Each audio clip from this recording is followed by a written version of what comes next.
सुप्रभात। सरस्वती शिक्षा समिति पाली, कक्षा 9वीं, विषय हिंदी। इस जल प्रलय में भाग संख्या 3।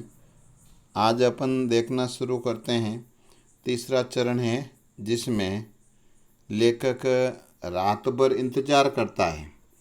2:30 बज गए हैं मगर पानी अब तक नहीं आया। लगता है कहीं अटक गया, जहां आना था आकर रुक गया, अथवा तटबंध पर लड़ते हुए इंजीनियरों की जीत हो गई। शायद या कोई देवी चमत्कार हो गया। नहीं तो पानी कहीं भी जाएगा तो किधर से? रास्ता तो इधर से ही। चारों ब्लॉक में प्राय सभी फ्लैटों में रोशनी जल रही थी, बुझ रही थी। सभी जगे हुए थे। कुत्ते रह रह कर सामूहिक रुंदन कर रहे थे। उन्हें राम सिंगार की मंडली कभी डांट कर चुप करा देती। चुप चुप, कुत्ते चुप हो जाते। मुझे अचानक अपने उन मित्रों और स्वजनों की याद आई जो कल से ही पाटलिपुत्र कॉलोनी और श्री कृष्णपुरी बोरिंग रोड के अथाह जल में गिरे हैं। जितेंद्र जी, विनीता जी, बाबू भैया जी, इंदिरा जी, पता नहीं कैसे हैं, किस हाल में हैं वे। शाम को एक बार पड़ोस में जाकर टेलीफोन करने के लिए चौंगा उठाया। बहुत देर तक कहीं नंबर डायल करता रहा और उधर सन्नाटा था। एकदम कोई शब्द, टुंग हुंग, कुछ भी सुनाई नहीं दिया। बिस्तर पर करवट लेते हुए फिर एक बार मन में हुआ कि कुछ लिखना चाहिए, लेकिन क्या लिखना चाहिए? कुछ भी लिखना संभव नहीं, और क्या जरूरी है कि कुछ लिखा ही जाए? नहीं, फिर स्मृतियों को जगाओ तो अच्छा।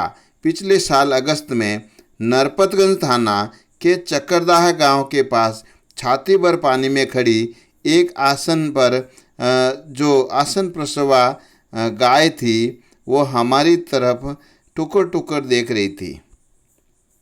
नहीं, आप भूली बिसरी याद नहीं, बेहतर है आंखें मूंद कर सफ़ेद भेड़ों के झुंड देखने की चेष्टा करूं।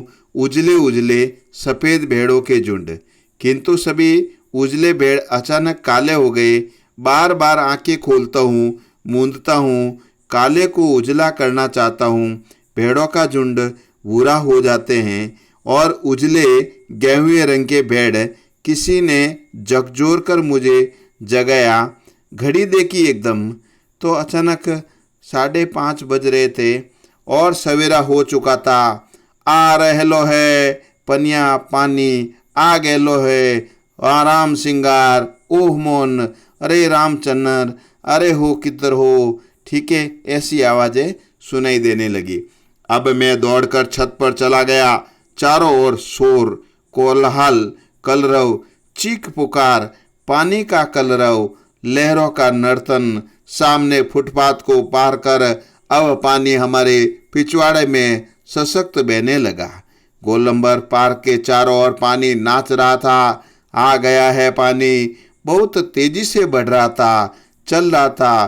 करंट कितना तेज है? सोन का पानी है, नहीं गंगा जी का। आ गए लो। और सामने की दीवार की ईंटें जल्दी जल्दी डूबती जा रही थी। बिजली के खंभे का काला हिस्सा डूब गया था और ताड़ के जो पेड़ थे उसका तना भी क्रमशः डूबता जा रहा था, धीरे धीरे डूब रहा था।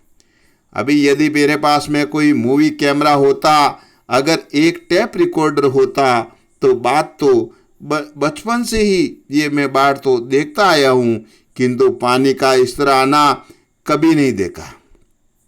अच्छा हुआ रात में नहीं आया, नहीं तो भय के मारे न जाने मेरा क्या हाल हो जाता। देखते ही देखते गोल पार्क डूब गया, हरियाली लोप हो गई।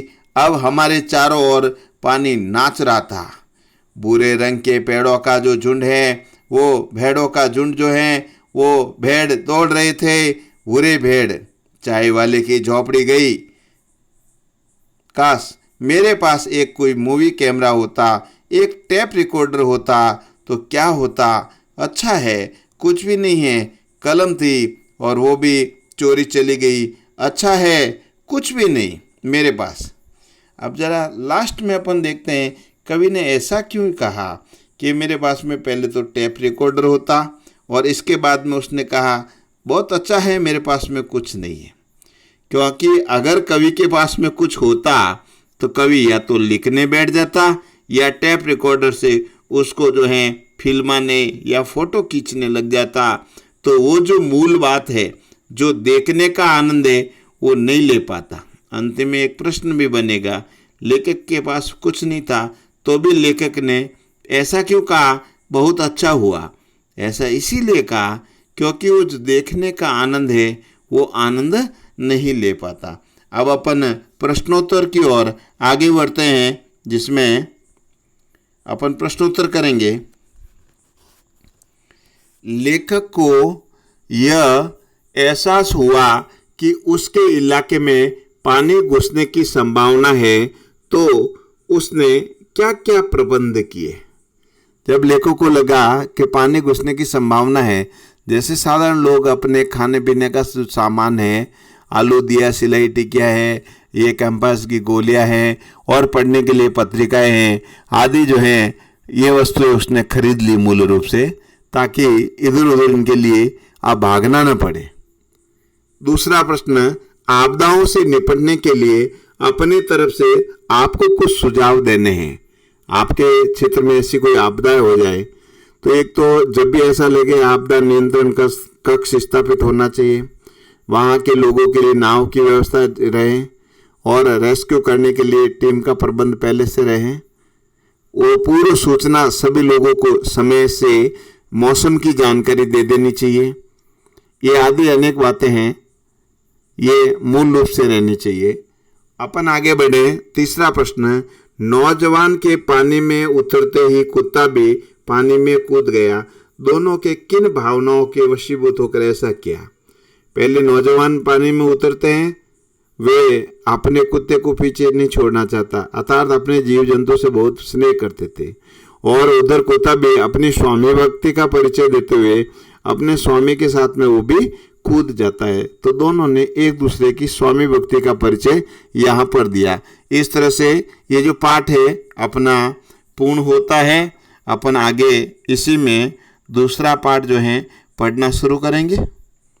धन्यवाद।